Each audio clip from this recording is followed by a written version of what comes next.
नमस्कार, कैसे हैं आप सब। उम्मीद करते हैं आप सब बहुत ही अच्छे होंगे और वीडियोस के माध्यम से कुछ ना कुछ सीख ज़रूर रहे होंगे। तो आइए आज की वीडियो की शुरुआत करते हैं। आज की वीडियो में हम सीखने वाले हैं उत्पादन फलन, कुल उत्पाद, औसत उत्पाद और सीमांत उत्पाद। ठीक है, उत्पादन फलन, जिसमें हम सीखेंगे कुल उत्पाद, सीमांत उत्पाद और औसत उत्पाद। औसत उत्पाद, देखिए नाम से ही हमें जानकारी मिल रही है कि जो उत्पाद की कुल मात्रा हमने प्राप्त कर ली है एक निश्चित समय में, जब हम किसी भी वस्तु या सेवा को तैयार करते हैं तो उसकी जो कुल मात्रा होती है वो हमारे लिए कुल उत्पाद कहलाती है। ठीक है, इसको हम एक तालिका के माध्यम से समझ सकते हैं, जिसके द्वारा ये हम आसानी से समझ सकने में योग्य हो जाएंगे कि कुल उत्पाद आखिर किस तरीके से काम करता है। ठीक है, तो कुल उत्पाद के लिए हम क्या मानेंगे। देखो, इसमें हमको दो कारक दिए गए होंगे। हमें पता है उत्पादन के 4 कारक या साधन होते हैं: भूमि, पूंजी, श्रम और उद्यम। ठीक है, अब हम इसमें 2 साधनों को ले रहे हैं। पहला साधन है हमारे पास भूमि और दूसरा साधन है हमारे पास यहाँ पर श्रम। ठीक है, भूमि और श्रम से हम कुल उत्पाद प्राप्त करेंगे। कुल उत्पाद प्राप्त करेंगे। देखो, अब कुल उत्पाद निकालने के लिए हमको दोनों में से एक साधन को तो कांस्टेंट मानना पड़ेगा। तो हम भूमि को यहाँ कांस्टेंट मानते हैं। मान लेते हैं कि हमारे पास जो श्रम की संख्या है वो 1 है और भूमि है हमारे पास 1। उस कंडीशन पर हमें कुल उत्पाद क्विंटल में प्राप्त हो रहा है। क्विंटल में प्राप्त हो रहा है कितना? 2 क्विंटल। भूमि की मात्रा स्थिर है, हमने उत्पाद की श्रम की जो मात्रा है वो 2 ले ली और अब हमें कुल उत्पाद 5 प्राप्त हो रहा है। ठीक है, ये कुल उत्पाद निकल रहा है अपना कि जैसे जैसे श्रम की संख्या बढ़ती जा रही है वैसे वैसे हमारे पास कुल उत्पाद भी एक तेज गति से बढ़ रहा है। स्टार्टिंग में, शुरुआत में भूमि की मात्रा स्थिर है, 1 है, लेकिन श्रम की मात्रा 3 कर देते हैं। अब अपने पास 9 कुल उत्पाद आ जाता है। भूमि की मात्रा 1 है, श्रम की मात्रा 4 है, अब हमारे पास 11 कुल उत्पाद आ जाता है। भूमि की मात्रा 1 है, श्रम की मात्रा 5 हो गई, कुल उत्पाद 12 आ गया। भूमि की मात्रा 1 है, श्रम की मात्रा 6 कर देते हैं, कुल उत्पाद उतना ही रहा, कोई परिवर्तन नहीं रहा, लेकिन समान रहा। भूमि की मात्रा 1 है और श्रम की मात्रा बढ़ा दी है, 7 कर दी है। इस कंडीशन पे कुल उत्पाद गिरना शुरू हो जाता है। ठीक है, ये हमारा रहेगा कुल उत्पाद के लिए पहली तालिका।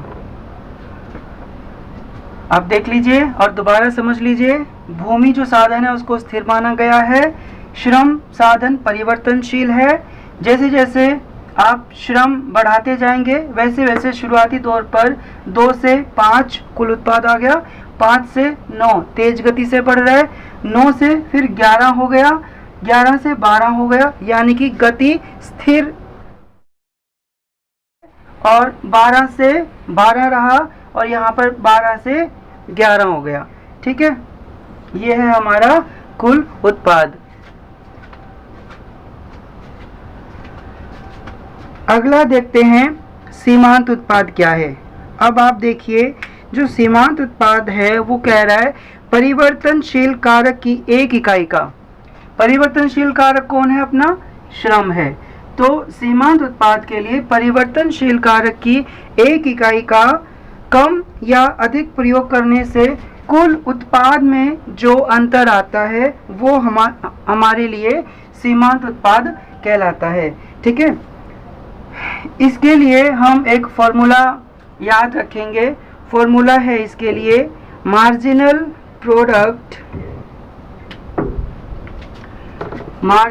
Product is equal change in total product divide by change in labour. ठीक है, change in total product divide by change in labour, या फिर ऐसा भी इसको पढ़ सकते हैं, marginal product of number is equal total product of number minus total product of n minus 1, यानी कि एक अतिरिक्त इकाई में परिवर्तन आने से क्या परिवर्तन आता है।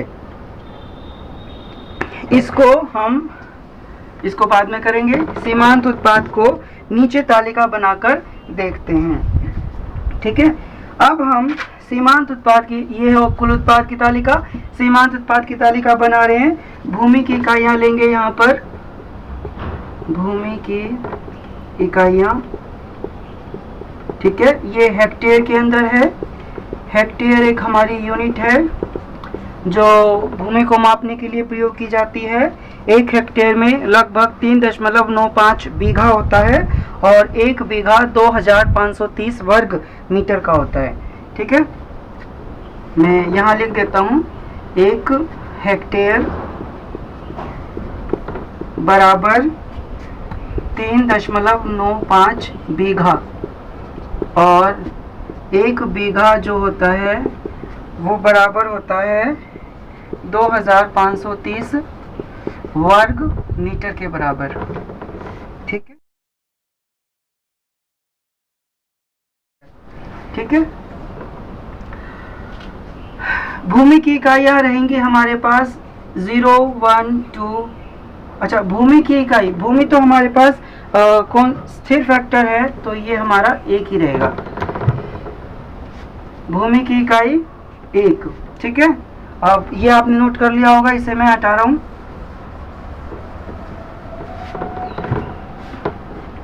अगला श्रम की इकाई, तो श्रम इकाई लिख देते हैं 1।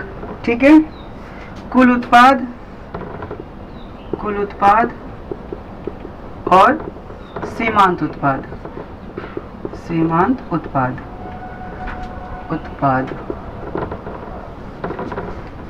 देखो,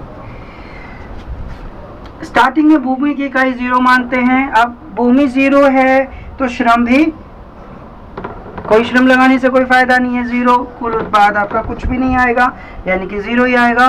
सीमांत उत्पाद नथिंग रहेगा।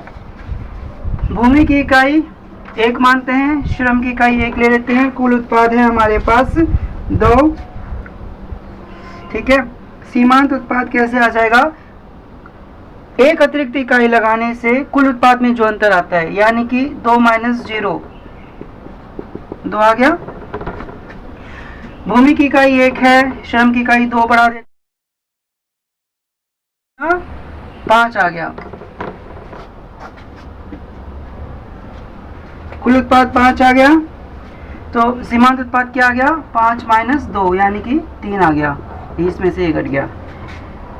ठीक है, ऐसे हम श्रम की इकाइयां लेंगे अपनी टोटल 3, 4, 5, 6 और 7 तक। 1, 2, 3, 4, 5, 6, 7। ठीक है, और ये एज इट इज उतार लेते हैं, 9, 11, 12 और 11। ठीक है, और 9 में से 5 घटा देते हैं, आ गया 4। 11 में से 9 2, 12 में से 11 1, 12 में से 12 0, 11 में से 12 माइनस का 1। तो हमें सीमांत उत्पाद बताएगा कि ये शून्य भी होता है और ये ऋणात्मक भी होता है। ठीक है, 2 चीजें निकल कर आ गई हैं। तो सीमांत उत्पाद हमने समझ लिया, कुल उत्पाद हमने समझ लिया। अब हम औसत उत्पाद की ओर आ जाते हैं। ठीक है, मैं इसको, अच्छा इसको रफ नहीं करते, हम यहाँ लिख लेंगे औसत उत्पाद। औसत उत्पाद के लिए फॉर्मूला है average product is equal to total product divide by L. ठीक है। टोटल प्रोडक्ट कितना है अपना, ये कुल टोटल प्रोडक्ट है, ये मार्जिनल प्रोडक्ट है, ये श्रम की इकाई यानी कि एल है। तो आप 0/0 करोगे तो कुछ भी नहीं आएगा, है ना। 2 भाग में 1 कर दोगे, 2 भाग में 1 कर दोगे तो आ जाएगा आपका 2। 5 भाग में 2 कर दोगे तो आ जाएगा 2.5। 9 भाग में 3 कर देंगे आ जाएगा 3। 11 भाग में 4 कर देंगे 2.7। 12 भाग में 5 कर देंगे आ जाएगा 2.4। 12 भाग में 6 कर देंगे ये आ जाएगा 2। और 11 भाग में 7 कर देंगे, 11 भाग में 7 ये आ जाएगा अपना 1.5। यानी हमें ये पता चला जो हमारा औसत उत्पाद है स्टार्टिंग में बढ़ रहा है 2, 2.5 और 3, लेकिन उसके बाद 3 के बाद 2.7, फिर घट गया, फिर और घट गया, उसके बाद और घट गया। ठीक है। सीमांत उत्पाद हमेशा शून्य भी रहेगा और ऋणात्मक भी रहेगा, जबकि औसत उत्पाद कभी भी ना ही शून्य आएगा ना ही ऋणात्मक आएगा। ठीक है। तो आज हम इतना ही समझेंगे। आई होप आपको कुल उत्पाद, औसत उत्पाद और सीमांत उत्पाद अच्छे से आ गया है। अगर आप औसत उत्पाद को लेबर से गुणा कर देंगे तो आपका कुल उत्पाद भी आ जाएगा। तो टोटल प्रोडक्ट के लिए एक फॉर्मूला और अपने पास बन जाता है, total product is equal average product into L. ठीक है। आई होप आपने अच्छे से ये वीडियो समझ ली होगी और फटाफट आप इसको सीखिए और जल्दी से चैनल को सब्सक्राइब कर लीजिए। Thank you.